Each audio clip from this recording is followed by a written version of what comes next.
Exciting times ahead. Hello and welcome to Rajya Sabha TV's coverage of the FIFA World Cup. I'm your host, Frank Rausen Pereira. With me in the studio, like always, Nilanjan Datta, senior sports journalist, and Jyoti Ann Barrett, former Indian national player. Jyoti, big day today. Day. So excited about both games today. Nilanjan? At a time you take Team A, back Team A, then Team B, then you stay confused. Let it begin. All right, let's take a look at what's in store for us today. France will take on Uruguay in the first quarterfinal of the World Cup this evening. Both teams are unbeaten in this World Cup. The stats seem to be tilting towards Uruguay as they are unbeaten against France in the World Cup and have a better head-to-head record overall as well. But given the stellar performance of both teams, it will be erroneous to speculate only on the basis of history. Here's the match preview.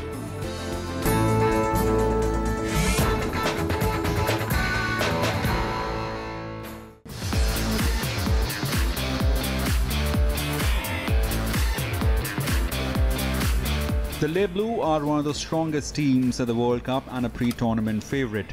They have made it to the quarterfinals against all odds, given this tournament's infamy of seeing at least 4 favourites being ousted early. They face Uruguay, a team that has conceded only 1 goal and has remained unbeaten throughout.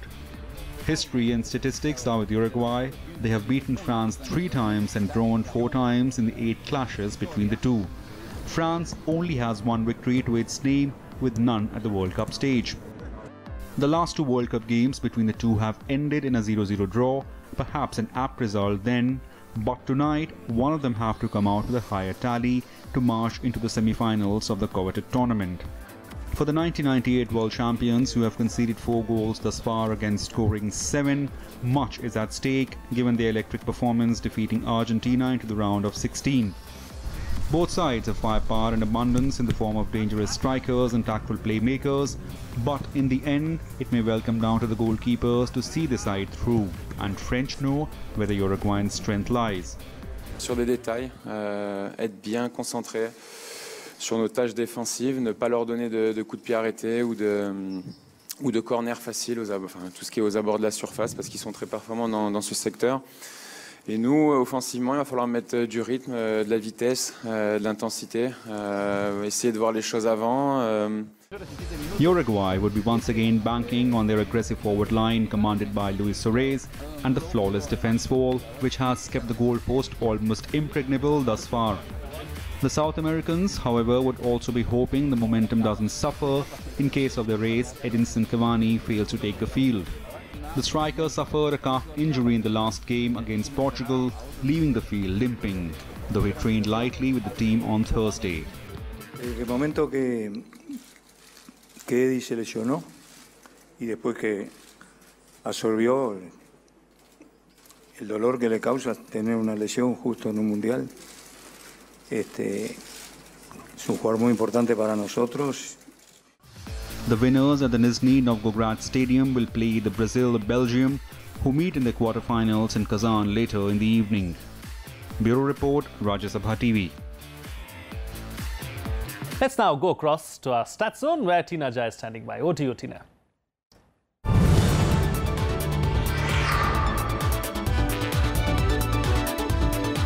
Thank you, Frank. Welcome to the Stat Zone. I'm Tina Jha. So the World Cup has reached its business end. The top 8 teams will fight for their chance at glory starting today. In a short while from now, 2 of the tournament favourites, France and Uruguay, will go head-to-head in Nizhny Novgorod. A promising encounter, the match will also see a reunion or 2. Antoine Griezmann and Lucas Hernandez face off with Atletico Madrid teammates Diego Godin and Jorge Jimenez, with the Uruguayans jokingly urging Griezmann to behave himself on the field and remember, he is one of them. Both teams are unbeaten heading into this clash, while Uruguay have won all their games and have conceded just 1 goal so far. Les Bleus knocked out Argentina in a spectacular round of 16 clash. Talking about the head-to-head stats, the 2 sides have played 7 matches. Uruguay have the upper hand, winning 2, while France has won 1. 4 matches ended in a draw. The statistics are on your screen. France will be hoping to do well today, considering their history against South American opponents. They've not been beaten by South Americans at the World Cup since losing to host Argentina back in 1978. They've won 5 and drawn 4 since then. While Uruguayan belief will be buoyed by another revealing stat, on the 6 previous occasions they reached the last 8 at the World Cup, only once did they fail to progress. Talking about the players, both teams will be looking towards the finishing skills of their forwards to extend their 9-match unbeaten run against South American sides at the World Cup.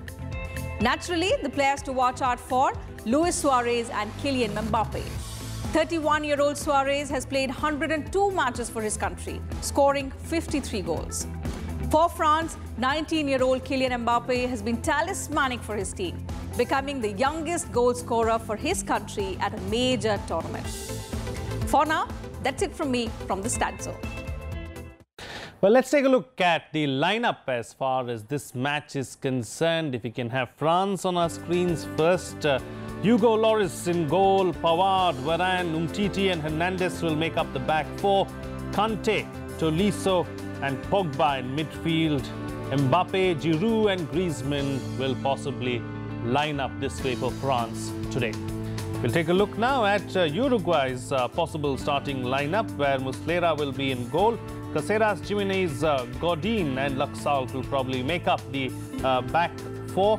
Nandez, Torreira, Vecino, I beg your pardon, Betancourt and Stuani Suarez will make up the team for Uruguay today. Big news, no Cavani in the side, so that could be a factor going into this first quarter-final. Let's take a look at the formation now of these two teams. France on our screens first was likely to go with a 4-1-2-3 kind of formation. 4 at the back, 1 defensive midfielder, 2 attacking midfielders and 3 out-and-out forwards. We'll shift our focus now to Uruguay and see how they line up in this particular match. 4 at the back, 3 defensive midfielders, 1 playmaker and 2 attacking forwards. That's how these two teams will shape up as far as this match is concerned. Jyoti, Uruguay versus France, can expect an interesting match today, can't we? Very interesting, very tactical. I think Uruguay have to, their plus points is their solid defense. Whether it's their midfield, who is dogged, they have box-to-box strikers as well, who drop back a lot, help out with defense, and of course those 2, pillars at the back with Godin and Gimenez.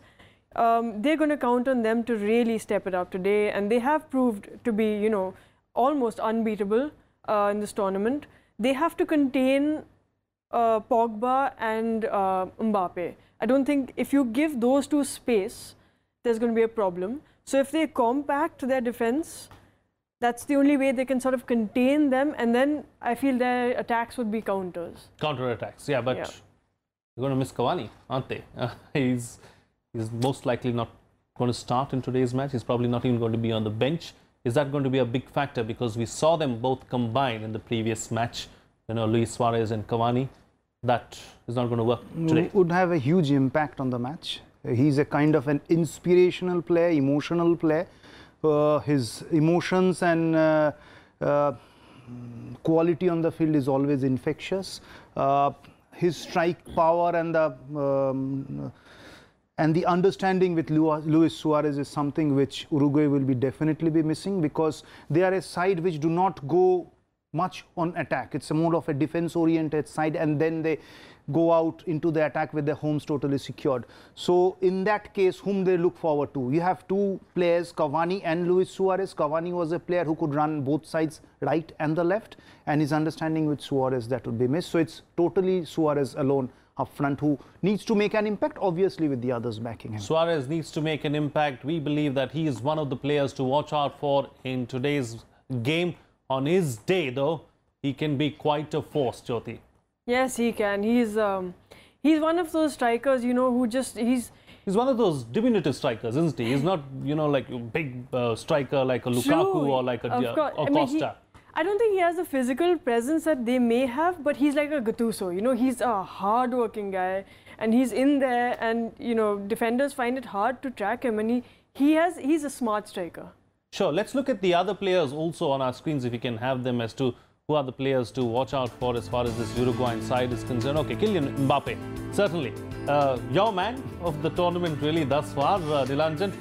Great expectations from him going into this match as well? Would be an acid test for him because unlike other matches, or especially the previous match, he won't be allowed that much of space to operate in the midfield or all throughout the area, that's for certain. And he's going up against very experienced defenders. Exactly. So the lack of space which we has today, he's likely to have today. Can he make it up with the pace? That's his big challenge. 19-year-old, this match would be helping him mature as a player much more, because the intensity of a World Cup quarter-final is something different from your club matches or even a round of 16 match. He cannot take it alone. He needs to strike it in tandem with Griezmann, Paul Pogba or Oliver Giroud up front. If he takes on the responsibility alone, maybe it would be a bit more of a task. Sure. France, you know, the three up front will have to combine well today, isn't it, Jyoti? Because like we've stressed the fact enough that they're going against a very strong defense. Antoine Griezmann also probably one of those guys who has to perform today. True, and he's going up against his teammates who probably know him very well. So I feel France need to stretch the game. They need to get as much space as they can, and but they have to attack together. You know, you can't have one single guy in the box because these guys are going to handle that. So they have to attack together, and that's going to sort of throw Gimenez and Godin off a bit, I feel. What do you make of the wing-backs as far as Uruguay are concerned? You know, Laxalt has played well thus far, you know. Is he going to be a factor today along with Godin on that side? He has to be, because so much of quality Uruguay hasn't dealt with in this World Cup so far. In the Argentina match, you took care of Messi, Argentina was taken care of. There are quite many match winners or people who can turn the match upside down or by the individual brilliance, not only one, which Uruguay has to maintain. And number 2 point is that all throughout, maybe it goes into the extra time, that concentration and backing each other up has to, one lapse of concentration for 1 minute or 1 second, you are done. All right, let's move on now and bring in another aspect into all of this. The city of Nizhny Novgorod is all set to host the match between France and Uruguay. Let's take a look at this venue that was built especially for the 2018 World Cup.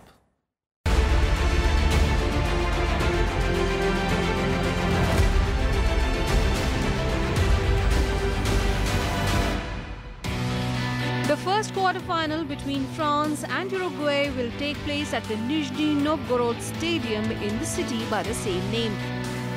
The venue has already hosted 4 group matches, 1 round of 16 match, making this the 6th World Cup game to be played here. With a capacity of almost 45,000, Nizhny Novgorod Stadium was specially built for the 2018 World Cup. The stadium is located in the picturesque spot called the Strelka, where the rivers Oka and Volga come together. The architectural concept of Nizhny Novgorod Stadium uses 2 shades of blue and white throughout and is closely inspired by elements from the Volga countryside. Its metalwork roof, weighing over 11,000 tons, gives the stadium a massive appearance, while the semi-translucent rooftop adds lightness and airiness to the overall look. The total project area of the stadium is 1,27,500 square meters.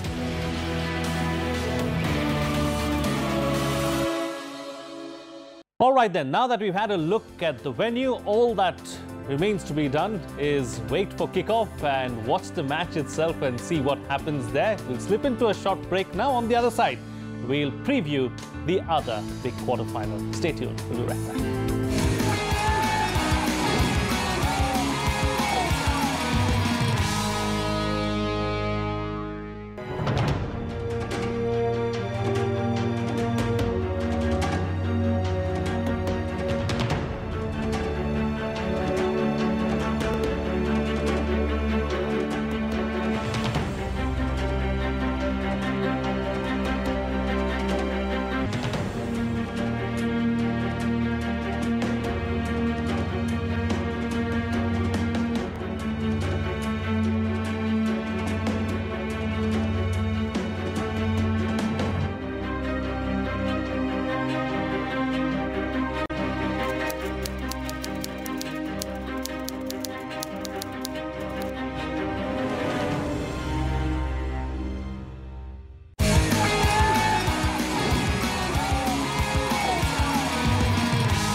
Welcome back. You're watching the coverage of the FIFA World Cup right here on Rajya Sabha television. I'm Frank Pereira. Well, Belgium will clash with the five-time world champions Brazil in the second quarter-final of FIFA 2018. Belgium is currently unbeaten in the tournament, while Brazil too came out of the group stage unscathed, barring a 1-1 draw against Switzerland in their opening game. The two sides last met in the World Cup in the round of 16 of FIFA 22. Where the South Americans came out victorious and went all the way to win their fifth World Cup title.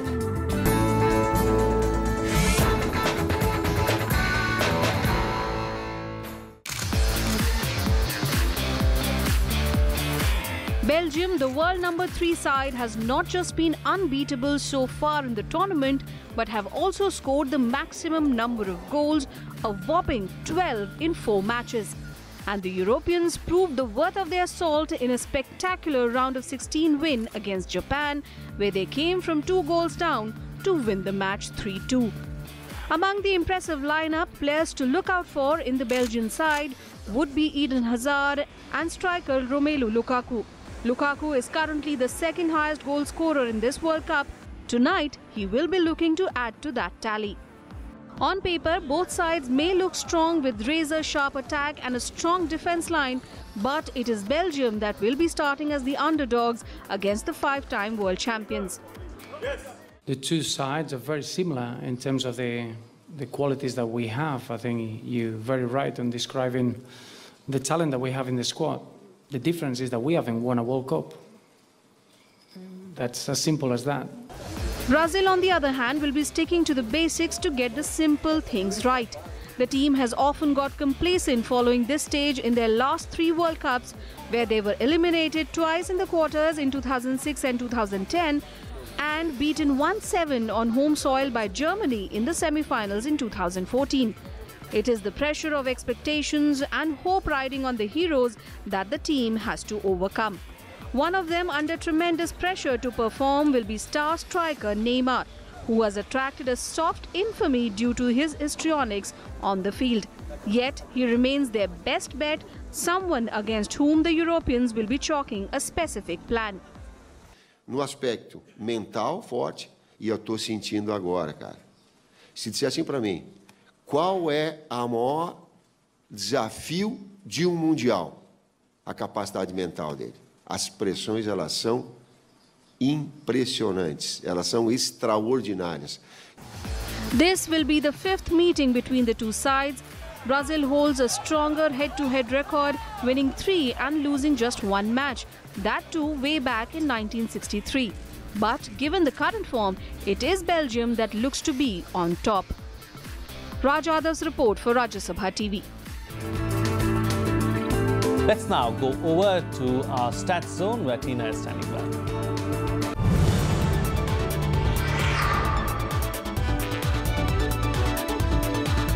Most spectacular on paper and eagerly anticipated matches of this World Cup will take place later tonight between Brazil and Belgium.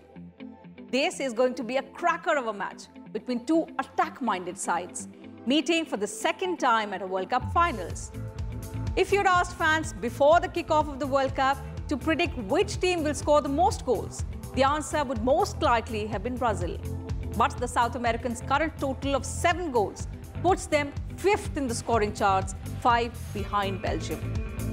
But Brazil can relax a little considering the two teams' head-to-head numbers. They've played a total of 4 matches, with Brazil winning 3 and Belgium just 1. Both sides are on impressive unbeaten runs. Brazil haven't lost in 16 competitive games compared to Belgium's 22-match streak. The two players to look out for in today's match are Neymar for Brazil and Romelu Lukaku for Belgium. If Neymar plays well, Brazil plays well. It's as simple as that. The Paris Saint-Germain star is its talisman and standout star.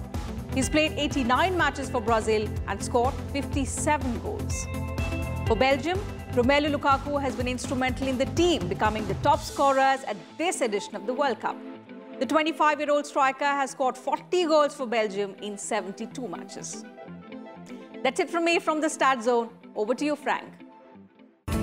Thank you, Tina, for taking us through those stats. So let's now take a look at the possible starting lineups as far as these two teams are concerned. Brazil on our screens first.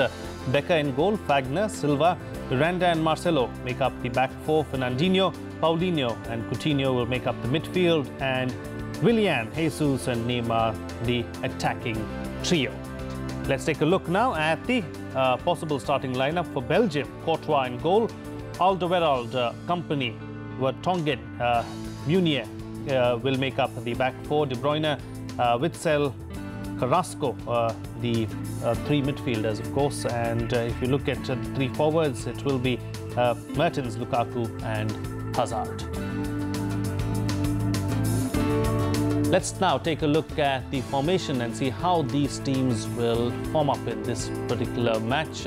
Brazil on our screens first, a 4-1-2-3 kind of formation. 4 defenders, 1 defensive midfielder, 2 attacking midfielders and 3 forwards. Let's now shift focus and take a look at how Belgium will line up in this particular match. A 3-4-3 kind of a formation where they'll have 3 defenders at the back, 4 midfielders and 3 attacking options as far as Roberto Martinez is concerned. Jyoti, Belgium scored the highest number of goals going into this tournament, going into this round, but the Brazilian side is a different side. They had Tunisia and Panama to deal with in the group stages and goals galore, but today is going to be different. Today will be different. We saw the chinks in their armor against Japan. I think the 3 at the back might cause some problems today, going up against a Brazilian side who likes playing down the wings. So either they're going to have to be very compact at the back and they have to get their midfielders to drop, because otherwise Brazil is going to exploit them on the wing. And Brazil is a side that presses so much, and I don't know if Belgium is going to get the amount of chances that they did get against Japan to go up and score, come back from that game, because Brazil, though we don't talk about it, they do have a very solid defense, and this is the first time this has been such a holistic Brazilian team. Nilanjan, are you surprised with the way Brazil have defended in this tournament? I mean, letting in just 1 goal, it's not very like a Brazilian team. The stats say that they have maintained clean sheets in the last 19 of the 25 matches. I've memorized that, in fact. And obviously that means a lot. When you have clean slates in 19 matches, means a lot. But at the same time, the confidence of those 19 clean slates would be into the squad, the Brazilian defense and the entire squad. But again, did you meet a Belgium there? Did you meet a side who has so much of attacking options and flair, both flanks down the middle? So therein stays the main challenge. What you have been able to do, I'm not demeaning anything, against other teams may not necessarily transpire against a side like Belgium. Having said that, it can be done obvious not the likely Brazilian squad, what we mean to say, entirely changed kind of a Brazilian squad would be a very, very tactical. I'm going to talk about your man now, the man that you say is a little too overhyped, Neymar. But let's not talk about Neymar, Jyoti. Let's talk about Neymarisms. Do you think that it's going to be a factor in today's match? Not Neymar, but Neymarisms. Well, he's made quite a habit of it in this World Cup, so I would expect it to come out today as well. I mean, honestly, personally, I don't think it's good for the game, but if he's doing it tactically just to disrupt play, and that's okay. That's part of their tactical sort of setup, but not great to see from someone who's so looked up to in the football fraternity. Indeed. Nilanjan, let's forget about Neymar and Neymarisms for a bit now and talk about the Belgian side. I think we've given too much importance to Neymar, in fact. Let's talk about Lukaku.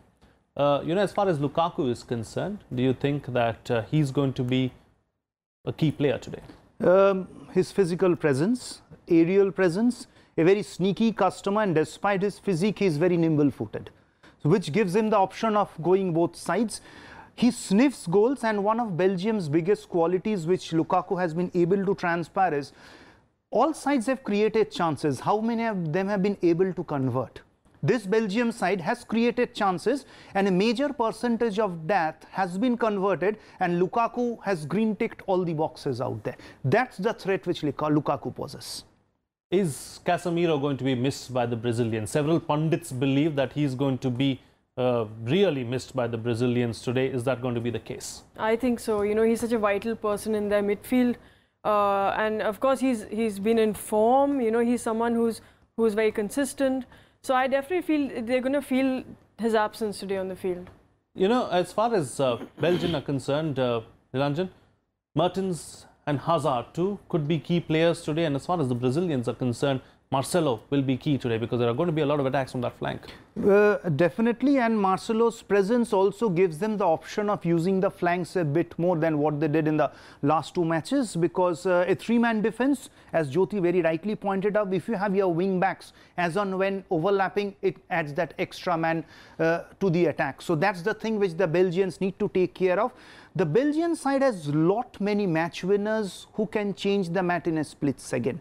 That's the biggest challenge of the Brazilian midfield and the Brazilian defense. It's not a one-man squad. Dark horses, you name anyone. You pick up someone from the bench who may be equally as good as someone who's playing. Vincent Kompany didn't play. He was at the bench. He's coming in on playing. So that's the quality. It's a total team effort of the Belgian side which Brazil needs to deal with. And Jyoti, very quickly, scoreline for you for this match. Very free-flowing. I think there are going to be a lot of goals in this game. More goals in this game, I think, than the first game. I would say 3-2 to Brazil. 3-2 to Brazil. Hearts wants Brazil, but mine says it's going to be Belgium. Okay, Belgium. One guest says Belgium, the other expert says Brazil. Let's see what happens. All we have to do is just wait for a few more hours and all will be revealed. That's it on this edition of the telecast. I'll see you same time again tomorrow. But before we wrap up the show, let's take a look at what Neymar has been up to and what the world has been up to looking at Neymar. Get ready, get ready. From the weird to the insane.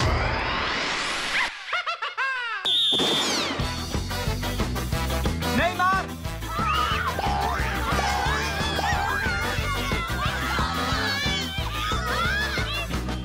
Neymar!